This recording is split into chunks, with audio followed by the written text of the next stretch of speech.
Telangana assembly ఎన్నికల నేపథ్యంలో కూడా రాష్ట్ర వ్యాప్తంగా ఎన్నికల హడావిడి కొనసాగుతుంది. ఈ నేపథ్యంలో మునుగోడు నియోజకవర్గం ఇన్ఛార్జ్గా కొనసాగుతూ అలాగే రాష్ట్ర ఉపాధ్యక్షుడు ఉన్నటువంటి గంగిడి మోహన్ రెడ్డి గారు అయితే ప్రస్తుతం మనతున్నారు. చలమల కృష్ణారెడ్డికి సీట్ కేటాయించినప్పటి నుండి వారు ప్రత్యేకంగా అర్జునుడికి శ్రీకృష్ణుడు లాగా మార్గం చూపుతూ వారిని వెంటే ఉంటూ ప్రచారంలో పాల్గొన్న ప్రస్తుతం మనతో ఉన్నారు. సార్ చెప్పండి, ఎలా ప్రచారం జరుగుతుంది? కృష్ణారెడ్డి గారికి శ్రీకృష్ణుడిలా మీరు తోడుండి నడిపిస్తున్నారు. నేను చాలా బ్రహ్మాండమైనటువంటి స్పందన ఉన్నది ప్రజల నుంచి. ఎక్కడికి వెళ్ళినా కూడా ఈ మండలం ఆ మండలం అని కాకుండా నేను పూర్తిగా ఒక కసితోని ఒక పట్టుదలతో పనిచేస్తున్నాను.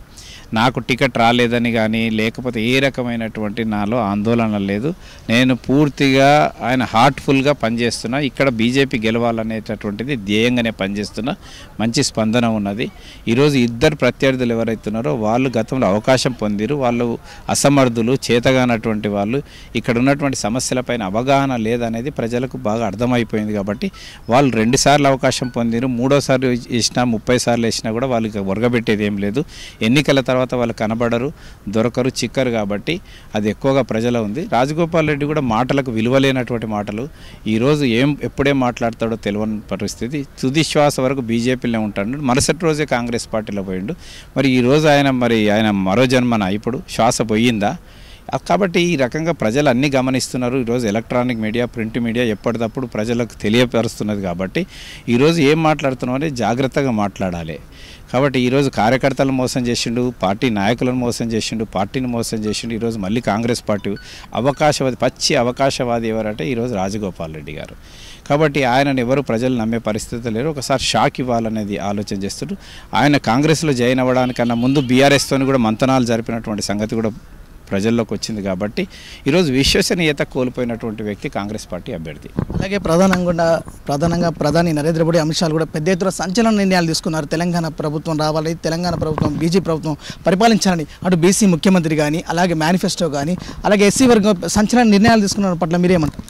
ఈరోజు భారతీయ జనతా పార్టీ నరేంద్ర మోడీ గారు చాలా మంచి నిర్ణయాలు, అంటే చట్టసభలలో మహిళలకు 33% రిజర్వేషన్లు అవుతుంది. ఈరోజు ఒక సాధికారతను సాధించి పెట్టాం.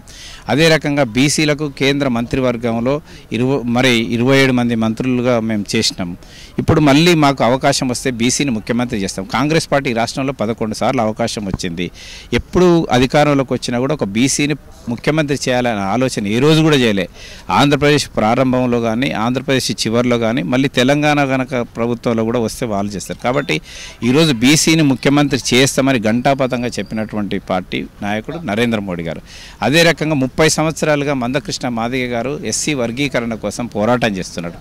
అలాంటి అపరిష్కృతంగా ఉన్నటువంటి సమస్య కూడా మేము ఈరోజు ముగింపు పలికి వాళ్ళకి న్యాయం చేస్తాం, వర్గీకరణ చేస్తామని హామీ ఇచ్చినటువంటిది కూడా మేము. కాబట్టి ఈరోజు మాదిగ సామాజిక వర్గం కావచ్చు, బడుగు బలహీన వర్గాలు కావచ్చు, మహిళలు కావచ్చు, ముఖ్యంగా యువకులు కావచ్చు, ఈరోజు భారతీయ జనతా పార్టీకి అవకాశం ఇవ్వాలని చూస్తారు. ఈరోజు అగ్రవర్ణాలలో పేదలకు కూడా ఈరోజు వాళ్ళందరికీ కూడా విద్యా ఉద్యోగాలలో 10% రిజర్వేషన్ కల్పించినాం.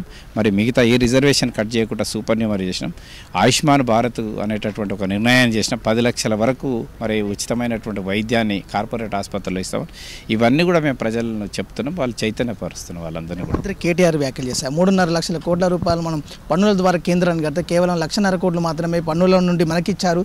బీజేపీ ప్రభుత్వం మనల్ని మోసం చేసిందంటూ కూడా ప్రచారంలో పదే చెప్తున్నారు. దీని గురించి మీరేమంటారు? ఒకటండి, ఇప్పుడు జీఎస్టీ అనేది ఏ రాష్ట్రంలో అన్ని రాష్ట్రాలకు ఒకటే పద్ధతిలో ఉంటుంది. కాబట్టి వాళ్ళకి ఇచ్చిన తర్వాత ఎంత ఇవ్వాలనేది దానికి ఒక పద్ధతి ఉంటుంది. కాబట్టి కేంద్ర ప్రభుత్వం ఒక రూల్ ప్రకారంగా ఎంత రావాలో అంత ఇచ్చేసింది. అది కాకుండా 9 లక్షల కోట్ల రూపాయల అభివృద్ధి కార్యక్రమాలకి తెలంగాణలో ఇచ్చింది కేంద్ర ప్రభుత్వం. అదే రకంగా ఎఫ్ఆర్బిఎం పరిమితికి దాటి ఈరోజు రుణాలు ఇచ్చినటువంటిది కేంద్ర ప్రభుత్వం. అదే రకంగా కేంద్ర ప్రయోజిత పథకాలు ఈ 9,000 గ్రాంట్స్ కాకుండా మరొక 16,000 కోట్ల అభివృద్ధి కార్యక్రమాలు ఇక్కడ జరిగినాయి. కాబట్టి ఆ రకంగా మొత్తం తెలంగాణలో ఈ రకంగా జరుగుతూ ఉన్నది. రాష్ట్ర వ్యాప్తంగా దాదాపు బీజేపీ బలంగా ప్రచారంలో ముందుకు వెళ్తుంది. ఈ నేపథ్యంలో కూడా రాష్ట్ర వ్యాప్తంగా జరిగే ఎన్నికల్లో ఎన్ని సీట్లు వచ్చే అవకాశం ఉంటుంది? ఖచ్చితంగా ఒక నిర్ణయాత్మక పాత్ర అయితే మేము పోషిస్తాం. ఒక డిసైడింగ్ ఫ్యాక్టర్గా నిలబడుతుంది భారతీయ జనతా పార్టీ. మెయిన్ లేకుండా ప్రభుత్వం ఉండదు.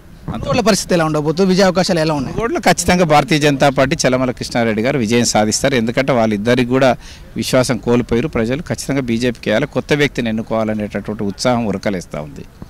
ఇది ప్రధానంగా మునుగోడు అసెంబ్లీ నియోజకవర్గంలో జరుగుతున్న ఎన్నికల ప్రచారంలో రాష్ట్ర ఉపాధ్యక్షులు గంగిడి మనోహర్ రెడ్డి స్పష్టం చేస్తున్నారు. ఎటాకేలకు రేపు రాష్ట్ర ఏర్పాటులో కీలక పాత్ర పోషిస్తారు. అలాగే ప్రభుత్వాన్ని కూడా ఏర్పాటు చేసే దశలో కూడా మేమున్నాం.